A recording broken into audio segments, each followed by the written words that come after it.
Muchas gracias por estar en una edición más de Conversando con Galvez.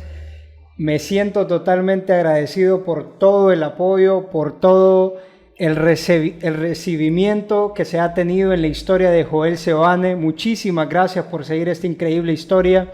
Y si ustedes no la han podido ver, las invito a ver esa increíble historia, ese increíble recorrido que ha hecho este blogger hondureño a través de los 18 departamentos de Honduras y cómo también ha tenido la oportunidad de conocer la cultura de otros países cercanos como El Salvador, Guatemala y Belice y entre otros países y otras ciudades también en nuestro país Honduras. Muchas gracias por los comentarios que han dado, por compartir la entrevista también y por dejar su like, eso realmente es sumamente fundamental y una gran retroalimentación para nosotros.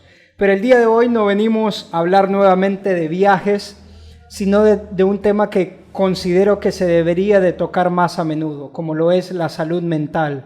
El poder hablar de temas como la depresión, la ansiedad y cómo muchas veces creamos esas barreras mentales que nos obstruyen para crear cosas, para imaginar, para pensar y para ejecutar cosas también que parte de nuestro diseño como seres humanos deberíamos de crear y muchas veces a través de estas barreras no las podemos hacer. Y la persona que vamos a tener como invitada es una persona sumamente especial porque he tenido la oportunidad de compartir una gran amistad con ella en los últimos años y también poder conocer su historia, que creo que va a ser de mucha ayuda para muchas personas, no solo que han pasado este tipo de cosas, sino que también las están sobrellevando en estos momentos. Es por eso que tengo el gusto y el honor de presentar a nuestra invitada, Cristina Solís. Muchas gracias por estar con nosotros. No, a vos, gracias por la invitación. Es un honor y como decís, hemos compartido pues una gran amistad y es un honor poder estar aquí sentada con vos. Yo creo que hay como una combinación de no sé, de sentimientos o de experiencias, porque Cristina también ha sido una fiel seguidora de Conversando con Galvez, hemos compartido también otros proyectos detrás de cámara y tenerte aquí también y ser parte de esta historia de Conversando con Galvez es algo muy interesante, importante para mí. Sí, la verdad que sí, como decís, sentimientos encontrados, más que vos conocés casi que todo de mí, pues sos mi mejor amigo, entonces ya estar aquí frente a vos, después de verlo pues siempre en YouTube, es un sentimiento bastante diferente, nuevo. Me contabas que le comentabas a una de tus mejores amigas que te sentías un poco nerviosa y me compartías en eso el detalle de que yo ya había podido entrevistar a Cristina en una ocasión anterior, creo que fue hace como más de un año, ¿verdad? Sí. Yo estaba liderando un segmento en la plataforma del Milenio, específicamente en ese momento Cristina ganó al artículo más leído de ese año, del año 2020. Tuve la oportunidad de liderar ese segmento, de entrevistarla a ella, que por cierto, si no lo han leído y si no conocen de la plataforma del Milenio, los invito para que se puedan ir a asesorar de mucha información social y política, muy importante, sobre todo en este tiempo que estamos pasando, pero tuve esa oportunidad y no me acordaba de ese dato. ¿Vos te acordás mucho de esa entrevista, de las cosas que hablamos o muy poco? Fíjate que no lo tenía presente hasta hoy que le decía a mi amiga, estoy nervioso y no sé por qué, si hablo con él, o sea, por horas y, o sea, normal, ¿verdad? Y en lo que yo le platicaba, le dije, pero ya me he entrevistado, yo no me acordaba y era live, entonces como tuve que haber estado más nerviosa en ese momento. La verdad que sí. Entonces hoy ya me recordé y estaba pensando en esa entrevista e incluso ahí comenzaba nuestra amistad en esa entrevista y más bien me puse a reflexionar en qué tan lejos hemos llegado pues desde ese día hasta hoy. Como muchas veces hablas cosas que en su momento solo son ideas y después tenés la oportunidad como de compartir con tus amigos cosas que, como decía anteriormente, en su momento fueron ideas y ahora las puedes como estar realizando y eso es lo bonito de también. Sí, definitivamente. Yo todavía me acuerdo cuando me platicabas de que, bueno, ya tenías Conversando con Galvez, pero ibas a comenzar una edición. Y recuerdo pues nuestras pláticas siempre en la noche que me contabas y pues verte aquí después de tantas entrevistas, ver el éxito que has tenido, pues increíble, la No, verdad. créeme que el placer es para mí. ¿Te parece si te doy un par de preguntas rápidas? Tenemos nuestra primera sección en Conversando con Galvez, que son una ráfaga de preguntas. Ustedes ya la han de conocer también. Te doy preguntas rápidas y vos me contestás rápido a sí mismo. También elegís una opción o la que más te guste. ¿Te parece? Okay, me parece. ¿Tu serie favorita? Friends. La mejor pieza musical que hayas escuchado que vos digas, no, esto es de otro mundo. No sé. Creo que, bueno, la más reciente, All Too Well de Taylor Swift. Ok. Equipo de fútbol. De aquí de Honduras, Real España, de Europa, Barcelona. Algo que consideres que esté infravalorado en el mundo. Infravalorado. La política. La hamburguesa o la pizza. La pizza.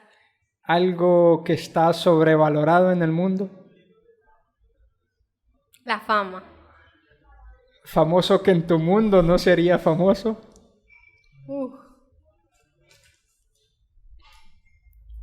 Solo puedo pensar en Messi. No sé. ¿Qué?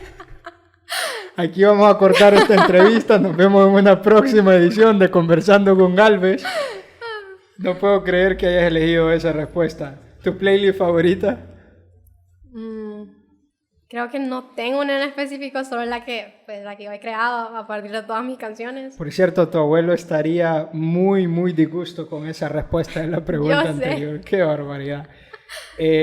¿Cómo has estado? ¿Cómo te has sentido últimamente? ¿En qué has andado? Contame un poquito. Pues me he sentido bien. Últimamente solo he estado bastante enfocada en mi familia. Pasamos por un momento difícil hace poco, entonces hemos estado pasando mucho tiempo juntos, ¿verdad? Disfrutando del presente. Pues solo agradeciendo que no pasó a mayores el accidente de mi primito. Entonces solo he estado con ellos, disfrutando, agradeciendo.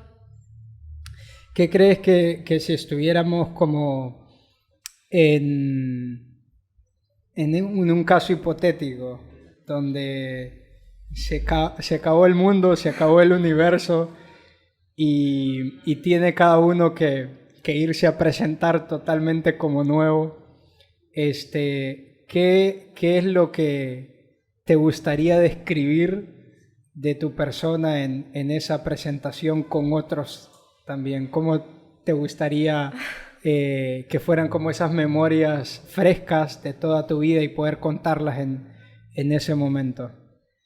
Bueno, yo creo que lo primero que describiría sería como que soy una persona bastante abierta, pero que no siempre fui así. O sea, empezaría contando que comencé siendo cerrada. Creo que puedo decir que nací siendo una persona cerrada, esa era mi naturaleza, pero que poco a poco me fui haciendo una persona más abierta, y como si ustedes hubieran conocido a Cristi de niña, no pensarían que es la misma persona que está aquí sentada. Claro. Cuando hablas de una persona cerrada, en tu caso, ¿a qué te referís? ¿Solías como contar poco tus cosas? ¿No te gustaba tener muchas amistades? Contame un poco de eso. Sí, yo no contaba nada de mis cosas, todo me lo guardaba, incluso para mí llorar era un signo de debilidad, me daba miedo llorar en frente de las personas. Sin embargo, era normal para mí llorar, como yo lloraba mucho, pero lloraba y me sentía penada, entonces lloraba más porque estaba penada y que estaba llorando. Sí. Entonces, en ese sentido, yo siempre fui cerrada, no expresaba mis sentimientos, siempre yo hacía todo lo que me decían, no cuestionaba. Entonces, por mucho tiempo creo que no fui mi propia persona, por lo mismo de que pues nunca expresaba cómo me sentía ni lo que yo quería, simplemente hacía lo que a los demás les gustaba. Te entiendo.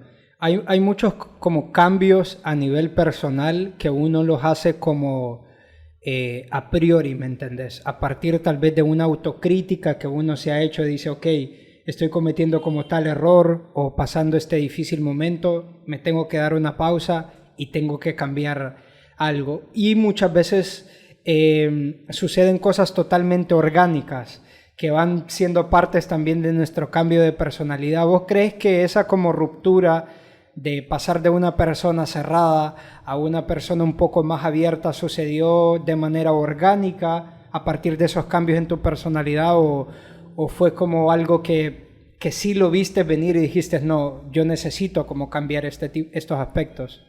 Yo diría que fue de manera bastante orgánica, no lo vi venir.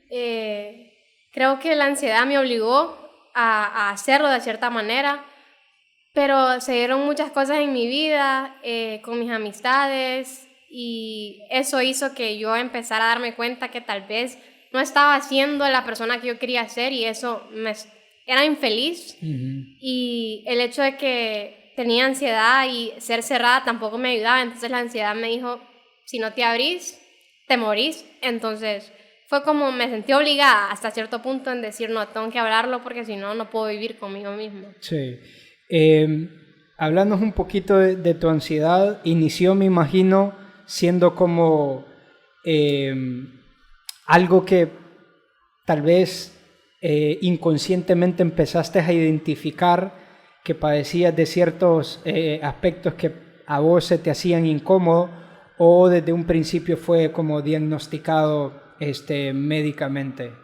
No, yo comencé con la ansiedad aproximadamente a los 14 años y yo sabía que era ansiedad porque en mi casa mi papá es ansioso y depresivo también. Él sí fue diagnosticado médicamente. Entonces, pues ellos sabían que lo que yo tenía era ansiedad, sin embargo, no me lo diagnosticó un médico al principio. Entonces, yo sí sentía que me faltaba el aire, que me ponía muy nerviosa en diferentes situaciones, que sentía que perdía el control. Comencé a tener los ataques de pánico, que en ese momento no sabía que eran ataques de pánico. Y así se fue desarrollando y por muchos años solo lidié con ella por encimita, ¿no? Es ansiedad, respirar, calmate, todo va a estar bien y ya pasó y ya no sigo lidiando con ella, ¿no? Y así fue al principio solamente porque mis papás sabían, lo habían experimentado, me lo decían, pero nunca fui al principio a un médico ni consulté con nadie para nada. Me imagino que hoy que estás más involucrada en el rubro y conoces un poco más de diferentes temas, sabes lo importante que es poder abarcar este tipo de situaciones desde un principio. Sí. Vos con tu experiencia de que de algún modo, ¿verdad? Tus padres conocían tu situación, pero también me imagino que muchas veces las decisiones de nuestros padres son para cuidarnos a nosotros también, sí, de poder no conocer este tipo de cosas. ¿Qué importancia le has dado a ese aspecto para que puedas comentarle también a otras personas y ver lo importante o lo drástico que es cuando empezás a atacar esta situación, esta enfermedad como tal desde un principio y no dejar que tanto tiempo pase? Sí, creo que ahora, reflexionando, yo creo que si yo hubiera asistido a un psicólogo o a un psiquiatra desde los 14 años, me hubiera ahorrado mucho de los ataques de pánico que tenía, porque la ansiedad es algo que uno está luchando constantemente. El ataque de pánico no llega de la nada, ¿verdad? Se va haciendo más grande y más grande hasta que uno explota, ¿verdad? Así es la ansiedad, va creciendo hasta que llega el ataque de pánico, pero no es algo que, ay, de la nada me dio un ataque de pánico y no sé por qué fue. No, el estrés se acumula y todo crece, entonces eso hace que llegue el ataque de pánico. Yo no sabía que funcionaba de esa manera, yo no sabía por qué me daban los ataques de pánico, pero de haberlo sabido me hubiera evitado muchísimo. Incluso la mayoría de mis ataques de pánico me han llevado al hospital por el mismo hecho de que yo no sabía cómo controlarlo, mis papás no sabían cómo controlarlo y el mismo miedo del sentimiento que tenía hacía que incrementara tanto que tenía que asistir al hospital a que me ayudaran, que me pusieran un medicamento, que me tranquilizaran, porque yo de verdad sentía que me estaba muriendo. Pero de haber sabido que era un engaño de mi mente, yo creo que no hubiera vuelto a pasar, no se hubiera repetido, al menos si se hubiera repetido hubiera sido más leve. Entonces ahí es donde doy la importancia de cuidar nuestra salud mental, porque aunque digamos, ay, me pasó, pero nunca me ha pasado, no sé por qué me pasó, no podemos decir que no va a volver a pasar, o no podemos decir que no sabemos por qué nos pasó. Tal vez no sabemos, pero sí hay una razón más al fondo que hizo que llegáramos hasta este punto de explotar y decir, me estoy muriendo. Cuando hablas de los ataques de pánico, contanos un poco a qué te referís para las personas, lógicamente, que no saben cómo es experimentar un ataque de pánico y qué tipo de, se me fue la palabra, pero características como expulsar, ¿verdad?, de tu cuerpo, empezás a experimentar, es la palabra, empezás a experimentar en una situación tan difícil como esa. Pues la verdad que es bien difícil de explicar, creo yo, pero es más que todo cuando sentimos que perdemos el control. Nuestra mente empieza a divagar de una manera que no la podemos detener. Empezamos a sentir que nuestras manos se duermen, nuestras piernas, nos cuesta respirar, nuestro corazón se acelera y lo primero que uno piensa es me está dando un infarto. Porque lo característico de los ataques de pánico es que se te duerme el brazo izquierdo y eso es característico de un infarto. Entonces cuando eso sucede, lo primero que tu cerebro te dice es algo le está pasando a tu corazón. Pero es la divagación de tu mente con la mala respiración y el miedo hace que tu cuerpo reaccione de esa manera. Entonces, en eso se engloba más que todo un ataque de pánico. Para mí, no sé si es así para todos, es me voy a morir. Ese es el sentimiento que me da. Además, para mí la muerte pues, es el miedo más grande. Entonces, ahí es donde se va mi ataque de pánico, ¿no? Busca nuestro miedo más grande y nos empieza a decir que se va a hacer realidad. Y pues uno no lo puede controlar. Se toma un tiempo, no dura mucho, puede durar máximo 10 minutos el que uno esté así como en pánico. Sí, es temporal. Es temporal y luego uno tiene que vivirlo, pues no puede solo tomarse algo y cortarlo, tiene que dejar que pase. Sí. Y luego de que pasa ya uno se siente mejor. Sí hay un desgaste muy grande luego del ataque de pánico porque la adrenalina es muy grande, ¿no? Es inmensa, entonces nuestro cuerpo, aunque hayamos estado tirados en el suelo, nuestro cuerpo internamente hizo mucho porque pensaba que estaba en peligro. Entonces el desgaste físico y emocional luego de un ataque de pánico es igual como que si uno hubiera hecho ejercicio el día anterior y le duele el cuerpo, es igualito. Sí. ¿Qué es lo más recomendable o en tu caso lo que más te ha servido después de experimentar un ataque de pánico para poder tranquilizarte o relajarte, que considero que es aún hasta complicado también después de algo tan difícil, pero ¿qué es lo que te ha servido a vos? Bueno, lo que más me funciona a mí, siempre que tengo un ataque de pánico busco a alguien que esté cerca mío y generalmente me acuesto en el suelo, pongo los pies para arriba porque eso permite que mi cerebro se oxigene, trato de respirar. Obviamente estoy llorando, la mayoría de los ataques de pánico lloro, pero ya cuando termina me pongo a orar y eso generalmente me ayuda. A veces siento que viene un ataque de pánico porque tengo mucha ansiedad en un día, entonces lo que hago es tal vez me pongo a escuchar una canción que me gusta o un salmo que yo prefiero. Eso hago antes y también después básicamente hago lo mismo, oro, escucho música, respiro y me doy mi tiempo para simplemente descansar sin presionarme de que tengo que hacer tal cosa o si me quedo aquí voy a ser irresponsable, ¿no? Me doy mi tiempo y digo, creo que si me paro ahorita no voy a hacer las cosas de la mejor manera, entonces descanso y si puedo el resto del día o si me da en la noche, el resto de la noche, simplemente me la tomo para descansar y sentirme mejor. ¿Qué tan importante crees que es poder tener personas cerca de vos que te puedan ayudar en este tipo de situaciones? Pero ¿qué tanta importancia le das también al hecho de que estas personas que están alrededor tuyo puedan conocer del tema?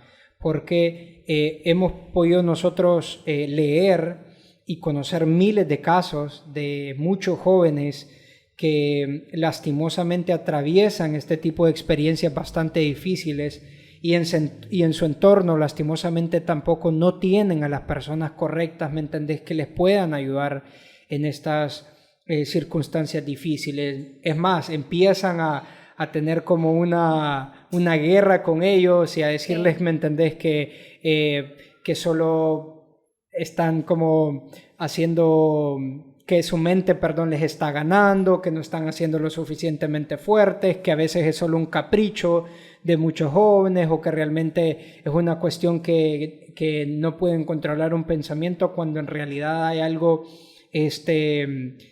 más natural detrás de qué tanta importancia le das al entorno de una persona en este tipo de situaciones.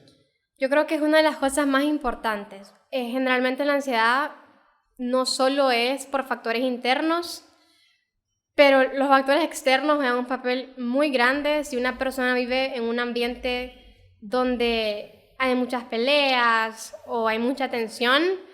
Internamente esa persona no va a estar bien. Y si a esa persona le da un ataque de pánico, por ejemplo, y recurre a alguien y ese alguien le dice, ay, no te pasa nada, solo respira, pero no le da la atención correcta, eso es una gasolina para la ansiedad de esa persona y para ese pánico también. Entonces es importante que las personas con las que nos rodeamos y todos en general sepamos cómo tratar la ansiedad, cómo tratar la depresión, porque es algo bastante delicado. Como vos decís, si alguien, como te digo, si a alguien yo le digo, no te pasa nada, estás inventando, no sabemos los niveles de esa persona dentro de su mente, no sabemos qué pensamientos está teniendo, qué ideas tan graves ha de tener, Sí. y que solo las estamos alimentando, no ignorándolas y viéndolas de menos. Entonces, si una persona se acerca y te dice que no se siente bien o que está teniendo ideas que a nosotros nos pueden parecer irracionales, hay que darle la importancia que merecen, porque créeme que para esas personas no son irracionales, son completamente verdaderos todo eso que ellos piensan. Contame un poco también, Cristi, que creo que es de suma importancia, ¿en qué tiempo y a qué edad tuviste tu primera experiencia médica? ¿Visitaste a un psicólogo, a una psicóloga o a la persona, ¿verdad?, profesional a quien visitaste? ¿Cuál fue tu primer encuentro? ¿Cómo fue y a qué edad? Bueno, la primera vez que fui al psicólogo y al psiquiatra, tenía como 19 años, 18 años. Fui porque mi ansiedad y mi depresión llegaron a un nivel muy grande que mi familia estaba muy preocupada. De hecho, fue mi hermana mayor la que le dijo a mi mamá, yo creo que ella debería ver a un médico. Entonces decidí ir al psiquiatra, mis papás pues me llevaron y yo tenía mucho miedo porque no sabía qué esperar, nunca había ido a un psiquiatra, mi papá sí había ido y existe como tanta mala fama alrededor de la psiquiatría y la psicología que a uno le da miedo que lo tilden, ay no, va al psiquiatra porque está loca y no es cierto. Recuerdo que llegué y pues mi psiquiatra es una persona excelente, me sentí tranquila desde el inicio, platicó conmigo, me hizo hacer algunos dibujos y luego ahí mismo me explicó lo que yo tenía. Y yo no pensé que iba a ser tan rápido, entonces cuando él me dijo, luego de como que media hora, yo estaba asustada, ¿no? Y cuando me dio el diagnóstico para mí fue como otro shock, como wow, me está diciendo que yo tengo depresión, como uno lo dice en broma, ay sí, es que estoy depre, pero cuando te lo dicen en verdad, te entra ese miedo también, ¿no? De Claro. que wow, es como yo de verdad lo tengo. Y luego pues me dijo que ocupaba terapia psicológica y me recomendó a la que es mi actual psicóloga y con ella también tenía miedo al principio, tampoco sabía qué esperar, pero luego de esa primera sesión nunca quiero dejar de ir, es como tener una amiga que te puede decir lo que está pasando en tu mente, que te explica lo que está pasando en tu mente, te hace razonar y te aconseja. Y entonces, luego de esa primera experiencia, puedo decir que es lo mejor ir al psicólogo, la verdad, es una ayuda inmensa. A mí mi psicóloga me ha dado mucho. Al principio, pues yo no le tenía mucha confianza de escribirle, ¿verdad? Si no era en sesión o en una cita, yo no le hablaba. Pero más adelante, a medida que fui creando como ese lazo con ella, esa relación, por decirlo así, de paciente a doctor, pero también, no sé, de amistad, pues yo le escribo a veces si me siento mal o si necesito su ayuda, yo la llamo. Entonces, creo que la experiencia que yo pensé que iba a tener, que era solamente de ir que una vez al mes y ya, pensé que ahí se iba a quedar y me di cuenta que es mucho más que eso, ¿no? El psicólogo es una persona que te acompaña incluso fuera del consultorio. Entonces eso a mí, luego de eso, pues me empezó a apasionar un montón más. Luego de verla a ella, ver toda la experiencia que tiene, dije yo, pucha, qué bonito es esto, pero qué mala fama tiene, ¿no? Afuera, en el mundo, en la sociedad. Cuando hablas de esa mala fama, yo creo que muchos hemos escuchado miles de comentarios, pero tenías también esos comentarios en tu entorno, y no necesariamente hablando de entorno de tu familia, sino que muchas veces de amigos, cosas que leemos o cosas que están cercanas a nosotros. ¿Escuchabas ese tipo de comentarios vos? Sí, definitivamente. Yo cuando fui por primera vez, acababa de graduarme de la escuela y creo que cuando estamos tan jóvenes, tal vez no estamos suficientemente maduros para ver eso como algo normal. Entonces, estoy segura que de haber estado en la escuela no se hubiera visto como algo normal. Mucho menos el psiquiatra. Creo que la psiquiatría tiene incluso peor fama, ¿no? Porque una persona que toma medicamentos, entonces, ay, no, esa persona no se puede controlar. Sí. Y no es cierto, ¿no? Es totalmente opuesto. Pero, no sé, en mi familia no. Tal vez lo que miraba en redes sociales, lo que había escuchado anteriormente, sí. Entonces yo iba con eso adentro. Pero ya luego, a medida que yo lo fui normalizando en mi vida, creo que se fue normalizando en mi entorno también, Sí. de cierta forma. Sí.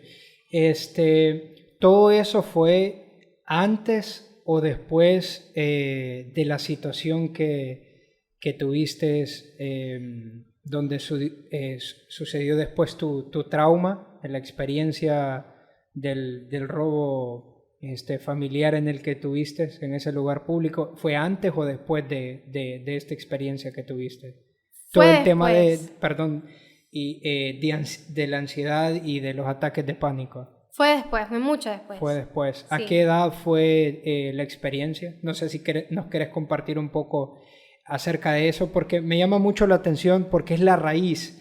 Sí. Usualmente aquí, siempre en Conversando con Galvez, tenemos como la pregunta del génesis, de dónde surge tu idea, tu emprendimiento, tu historia, tu plataforma, etcétera. Pero me llama mucho la atención, sobre todo en un tema como tan importante como esto, de dónde, no solo de tu perspectiva, sino que también desde la perspectiva de los psicólogos y médicos, surge todo este tipo de problemas que se han derivado en los últimos años. Mira, creo que en este caso habrían dos. Cuando yo estaba muy pequeña, estábamos en mi casa con mi papá y lastimosamente entraron a robar. Fue una experiencia muy difícil. Yo tenía como 8 años. Eran bastantes hombres los que entraron, armados. Y recuerdo algunas cosas. Ellos iban a buscar droga. En mi casa no había droga. Incluso amenazaron con matar a mi papá porque no encontraban la droga. Y cuando mi papá les dijo, no me maten, ahí está mi hija, ahí fue cuando ellos entraron a mi cuarto y me sacaron. Yo no me había dado cuenta, hasta ese punto fue que yo me di cuenta. Y al principio yo no entendía, ¿verdad? Y luego me llevaron al baño y estaban los jardineros, porque ellos estaban haciendo el jardín, pero los metieron. Estaba mi trabajadora y cuando yo los vi a todos ahí fue que yo entendí, wow, eso es un asalto. Y yo había escuchado historias, ¿verdad? Como todo niño, no sé, tal vez. No sé si los niños lo escuchan, tal vez en Honduras lo escuchamos más que en otros países. Créeme que sí. Pero ahí fue que yo dije, wow, es como ahora es mi turno, ¿no? Entonces, todavía ahí no había visto a mi papá. Mi papá estaba en otro lado, en otra parte de la casa. Ya luego fue que él vino y me llevó al lado donde él estaba, me tapó los ojos, ¿verdad? Para que yo no los viera. Ellos no estaban tapados. Yo sí vi a algunos, pero no recuerdo sus caras, ¿verdad? No puedo decir que los recuerdo, estaba muy pequeña.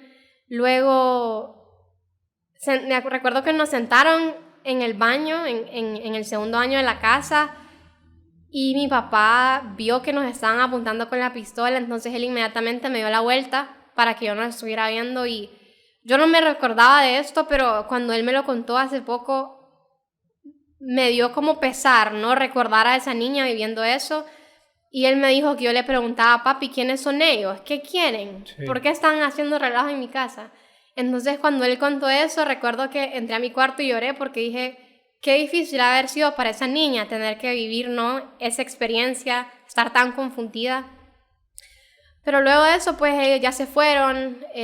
Más adelante nos dimos cuenta que se confundieron de casa. No era mi casa la que ellos querían ir a asaltar. Era la de otra persona, pero lastimosamente pues ellos se equivocaron.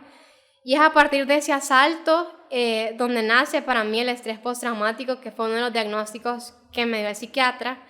A partir de eso nace el estrés postraumático, ¿verdad? El miedo a los extraños, el miedo a las personas en moto, el miedo más que todo a los hombres, ¿no? Porque fueron hombres los que entraron a mi casa.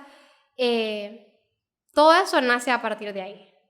Y la segunda génesis creo yo que sería en mi último año de colegio. Yo perdí a mi abuelo justo antes de entrar. Mi abuelo era mi persona favorita. Creo que nunca van a ser una persona igual que él. Yo me llevaba sumamente bien. Él era escritor, yo también escribo y la primera persona que le enseñaba mis escritos era él. Y su muerte fue repentina, pues nadie se lo esperaba. Solamente fue un día que lo llevaron al hospital porque se sentía mal y al siguiente día nos dijeron que había fallecido y para todos fue como un shock, ¿no? Y él era el pilar de nuestra familia, ¿no? Era como mi abuelo, era como todo era alrededor de él. Entonces, el jefe, el mero era mi abuelo y era una persona tan alegre, tan jovial. Y para mí perderlo justo antes de empezar mi último año fue difícil también. Fui la única nieta que no vio graduarse de la escuela y él lo anhelaba, entonces eso también me dolió más. Pero aparte de eso, perdí a muchos de mis amigos en ese último año. Entonces en la escuela pues yo pasaba sola, no tenía nadie. Y ahí creo que fue la primera vez que sentí la depresión. No se me diagnosticó depresión en ese momento porque aún no iba al doctor. Pero tuve que retirarme de ese ambiente de la escuela porque estaba a punto de caer en una depresión muy grande. Entonces mi mamá tomó la decisión de decir, no, te voy a sacar un tiempo porque no estás bien. Entonces creo que a partir de esas dos situaciones fue que yo empecé a cambiar, pues mi salud mental se deterioró, creo yo, a partir del asalto y a partir de ese momento fue ahí que pues yo me convertí en una persona abierta y que me sentía muy obligada a decir cómo me sentía porque o me sentía sola si no lo decía o sentía mucha ansiedad si no lo decía. Entonces el único camino para mí era voy a hablar, voy a decir cómo me siento, no importa qué me digan, me voy a arriesgar. Sí. Decidiste en su momento aislarte, como tratar de... Muchas veces tenemos la situación de que no tenemos como cierta amistad o cierto tal vez situación en la que nos gustaría estar y lo buscamos, pero está esa actitud del aislamiento, lógicamente, que en realidad no tenemos algo, no tenemos cierta situación o cierto momento, pero ni siquiera lo buscamos porque ya no nos apetece. ¿En su momento buscaste aislarte de eso o siempre fue que te mantuviste al margen, en el medio de tratar de buscar amistades o buscar esos momentos? No, la verdad que yo me aislé bastante. Creo que más que todo porque el último año ya los grupos de amistades estaban formados y al haber perdido al mío, yo dije, ¿quién se va a sentir cómodo conmigo en su grupo si no tienen la suficiente confianza, no? Porque ellos han formado su confianza desde hace tiempo, pero conmigo no la van a tener. Entonces yo me aislé. Recuerdo que me quedaba en el aula de los recreos y habían otros compañeros que se quedaban ahí, entonces pues yo me quedaba con ellos. Mis maestros sabían la situación, entonces me permitían tal vez usar mi teléfono, escuchar música.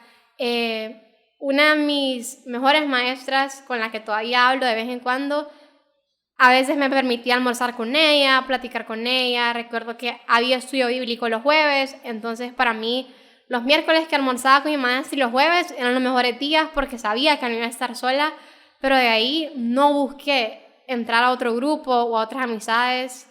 Creo que la misma tristeza me hizo que me aislara y simplemente me encapsulara en mí misma en ese momento. Sí. Está médicamente y psicológicamente también comprobado que cuando decidimos nosotros como seres humanos aislarnos, ya sea por una circunstancia negativa o un momento malo en el que estemos pasando, existen ciertos deterioros, no solo físicos, sino que también mentales. Deterioro en nuestro cerebro, deterioro en nuestro estado emocional, en nuestro sistema inmunológico y otros sistemas más también que lideran nuestro cuerpo. Entonces, no es una cuestión solo de, tal persona está encerrada o se aisló, no quiere tener amigos porque no le gusta o porque es aburrida o porque se cree emo, que he escuchado muchos comentarios acerca de este tipo. Entonces, la mayoría de veces no es una situación puntualmente así. Existe siempre una historia detrás de por qué muchas personas eligen este tipo de acciones. Y también el hecho de no romantizar tampoco el aislamiento, porque cada vez está más comprobado, como le decía anteriormente, que hay más deterioro en nuestro estado emocional, en nuestro estado físico y lógicamente en nuestro estado mental. ¿Qué beneficios has encontrado, Cristina, de todo las decisiones positivas, las decisiones buenas que has tomado en los últimos años? El hecho de tener tus visitas con tu psicóloga, ir a terapia, tener también estos procesos donde decidís relajarte, tomar una mejor respiración. ¿Qué cambios, tanto físicos como en tu estado emocional y mental, has venido reconociendo a partir de estas buenas decisiones? Bueno, yo creo que el principal es que ahora puedo decir que yo me conozco a mí misma. Antes no creo. Si entra ahí por la puerta, yo hace 10 años no reconocería a esa persona espiritualmente y emocionalmente, no sabría quién es. Soy muy diferente ahora, tengo más confianza en mí misma, soy mucho más expresiva y en lo físico, desde que yo soy muy pequeña siempre fui una persona delgada, pero siempre luchaba con mi peso, tenía problemas en el corazón porque siempre estaba baja de peso, pero desde que comencé a ir a terapia, a pasar más tiempo con mi familia, que ellos ya saben lo que yo vivo, que ellos me entienden, que yo me expreso más y que le doy más importancia a mi tiempo a solas, a mi cuidado personal, a mi alimentación, pues he podido alcanzar el peso que ocupo, mi corazón ya no me falla como lo hacía antes. Entonces, para mí, tal vez, hasta ahorita que me preguntas, nunca hubiera pensado que la ansiedad me pudo haber causado tanto daño físico, pero la verdad que sí, me causaba mucho daño en mi cuerpo que tal vez no se notaba, pero con el que yo sí luchaba y luché por mucho tiempo. Sí. Quiero pasar a un aspecto que es, no, con esto no quiero decir que todo lo que nos ha contado Cristina ha sido no sé, negativo, pero quiero pasar a un aspecto positivo que me parece muy interesante, que todas las personas que han pasado este tipo de circunstancias, este tipo de diferentes problemas como el estrés postraumático, la ansiedad, la depresión, los ataques de pánico, y todas las personas que también, si ustedes están sufriendo acerca de este tipo de problemas, Cristina creó una plataforma donde, vuelvo y repito, no solo las personas que han pasado estas situaciones, sino que las personas también que la están pasando pueden contar su historia, expresarse y tener una comunidad bastante dinámica, donde hay preguntas y respuestas, donde ustedes pueden también brindar sus temas, escribir sus historias y publicarlos. Contanos un poco acerca de cómo nace esta plataforma, en qué año, por qué decidís crear esto, que ya tenemos una idea de todo lo que nos has contado, por qué decidís crearla, pero contanos un poco acerca de los inicios de Tiny Story. Bueno, inició en ese mismo año en que mi abuelo fallece y que pierdo a mis amistades. Recuerdo que ese diciembre lo pasé con mi familia y lo pasamos en Estados Unidos porque se casaba mi primo y cuando ya me iba a regresar, yo no quería regresar porque era nuevamente a la soledad. Entonces ahí se me vino la idea de voy a compartir mis experiencias, voy a darle un lado positivo a todo esto que estoy viviendo y voy a compartir lo que vivo y lo que saco de lo que vivo, lo que aprendo y lo voy a reflexionar en esta página y así comencé compartiendo diferentes experiencias, enseñanzas personales, ¿verdad? Solo mías. Y por mucho tiempo fue así. Hasta el año pasado decidí abrir la página para que las otras personas enviaran sus historias con su salud mental y las pudieran compartir a través de Tiny Stories y también crear una página donde se hable más acerca de ese tema, ¿no? Donde ya no exista como esta negatividad alrededor de la ansiedad, de la depresión, sino que rompan barreras. Exacto, que se invite a las personas a expresarse, a ser vulnerables y explicarles y demostrarles la importancia que hay en la vulnerabilidad a través también de contar. Todavía cuento yo mi vida y siento que servir de ejemplo, pues, demostrarles cómo la vulnerabilidad ayuda y de esa manera invitarlos a ellos a ser vulnerables también. ¿Cuáles han sido las historias que más te han sorprendido de personas que han publicado, que han decidido, ok, Cristina, me gustaría compartir mi historia de vida por tu plataforma? Creo que la que más me sorprendió fue la de una de mis catedráticas de la universidad. Wow. Recuerdo que ella fue mi primera catedrática, ella fue mi primer trimestre y yo recuerdo sentarme en su clase y disfrutar su clase sobremanera. Yo decía, yo quisiera saber todo lo que ella sabe, es increíble la información que ella tenía. Y aunque ella decía que le daba pena hablar en público, yo decía, ella no puede ser, ella nos explica tan bien todo, su clase es tan dinámica.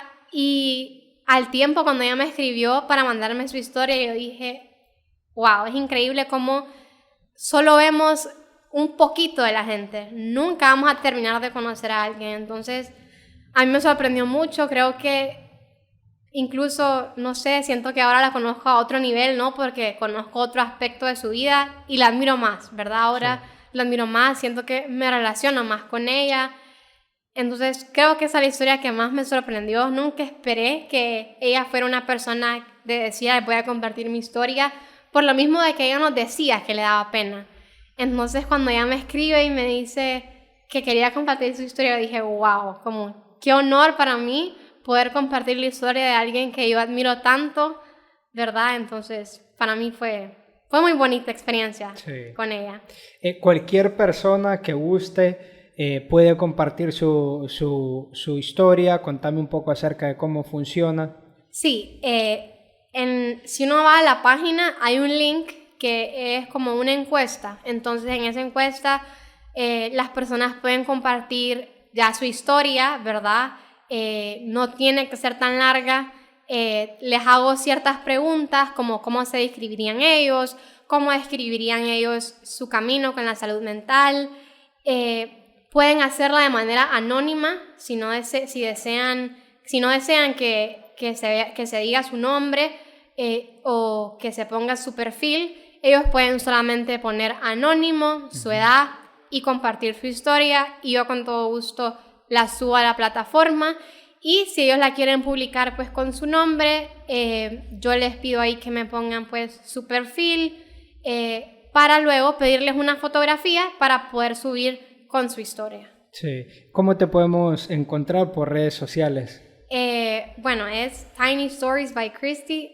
Ese es, si lo buscan así les va a salir, es público, entonces... En Instagram. En Instagram, sí. Por ahora solo estoy ahí. Publico las historias en Facebook, pero la verdad no soy muy activa en Facebook. Sí. Las publico más que todo ahí porque hay familiares que tal vez no usan Instagram. Porque Facebook es de viejitos. También, sí. Qué mala. Conste que lo dijo Michael, ¿verdad? Y él es el más viejo de todos. Bueno. Entonces, no soy muy dinámica por Facebook, pero en Instagram sí, bastante. Entonces, si a ustedes les da pena incluso mandar su historia porque tal vez no saben cómo expresarla o no saben bien cómo escribirla, me pueden escribir ahí a Tiny Stories en privado y yo con gusto pues les puedo ayudar. Y si ustedes no saben cómo escribirla, quieren que sea anónima, pero quieren pedirme ayuda, pueden hacerlo y yo voy a guardar su secreto. No diría quién me mandó la historia para nada, así que pueden sentirse en la libertad de hacer eso también. Se vienen más escritos y más historias de tu parte. Vi que creo que la última historia fue una publicación original tuya. ¿Se vienen más acerca de ese tipo de temas o experiencias? Sí, definitivamente creo que lo que yo trato de hacer es publicar una historia que me envían y luego publicar una reflexión mía, más que todo para darle el protagonismo a las demás personas. Últimamente no he recibido historias, entonces pues estoy posteando más de mis reflexiones, pero las reflexiones que yo pongo se dan más que todo a medida que pues voy viviendo mi vida. Generalmente pasa algo que yo digo, pucha, esto sí lo tengo que escribir, o a veces simplemente lo escribo porque, no sé, una noche me puse a escribir y me salió y lo publico. Pero definitivamente que sí, se vienen muchas más historias, muchas más reflexiones. ¿Qué crees que ya en esta parte final de Conversando con Galvez, qué crees que ha sido como para vos de manera personal lo más hermoso o lo más especial que has recibido de crear una plataforma como esta para la gente? Yo creo que la confianza de la gente, especialmente de las personas que no me conocen. Tengo un seguidor que la verdad yo lo aprecio mucho. Yo no lo conozco en persona. Él se llama Alan. Saludos a Alan. Saludos a Alan. Él es de las personas que me sigue, siempre me contesta. Incluso a veces me pregunta cómo estoy. ¿Verdad? Él me mandó su historia, que es una historia muy bonita y una historia muy impresionante. Entonces, la confianza de las personas que no me conocen, de decir, pucha, ella me inspira a algo bueno, le voy a enviar mi historia, creo que ha sido de lo más bonito que ha salido de Tiny Stories. Sí. Tenés un minuto final, segundos finales para que puedas agradecerle a tu familia o a todas esas personas que te siguen en Tiny Stories, que día a día están leyendo las historias, dándole seguimiento a todo lo que publicas, apoyándote en todo. Yo creo que es bastante difícil y lo colocaba en un escrito que existe mucha valentía en el hecho de poder dejar un pedazo de tu corazón, de tu alma, un pedazo de voz en un escrito, porque independientemente de que eso sea de tu autoría, le estás dando la libertad a las personas, al público, a tu audiencia, que ese escrito, ese poema o ese artículo se vuelva parte de ellos, entonces prácticamente de ellos también. Entonces existe mucha valentía en este sentido y eso lo admiro de vos y otros escritores. Así que no sé si querés agradecerle o este minuto final libre para que te puedas referir a tu audiencia. No, la verdad que más que todo agradecerle a mis seguidores, ¿verdad? A todas las personas que me han enviado su historia, por darme la confianza de compartir algo tan profundo, algo tan suyo, y a mi familia, que son el pilar de mi vida, y recordarles que en la vulnerabilidad, como dice Michael, hay una valentía muy grande, y que en mí y en Tiny Stories siempre van a encontrar una persona que los va a escuchar y va a tomar su historia como algo muy preciado y va a tratar de ayudarles en la mejor manera que pueda. Muchas gracias por haber conversado conmigo y por ser parte de esta edición especial de Conversando con Galvez. Gracias. No, a vos, ya sabes que siempre estoy orgullosa de vos, pues con esta amistad que tenemos. Así que para mí es un honor pues estar aquí sentada con vos. Así que gracias por la invitación. En serio, muchísimas gracias. Y gracias también a cada uno de los patrocinadores que hacen posible poder llevar esta plataforma, no solo para escucharme a mí o escuchar historias como la de Cristina Solís, sino que también para llevar historias de muchos hondureños que están tratando de crear algo, de emprender algo y de hacer un impacto en una sociedad como la nuestra. Y gracias sobre todo a ustedes.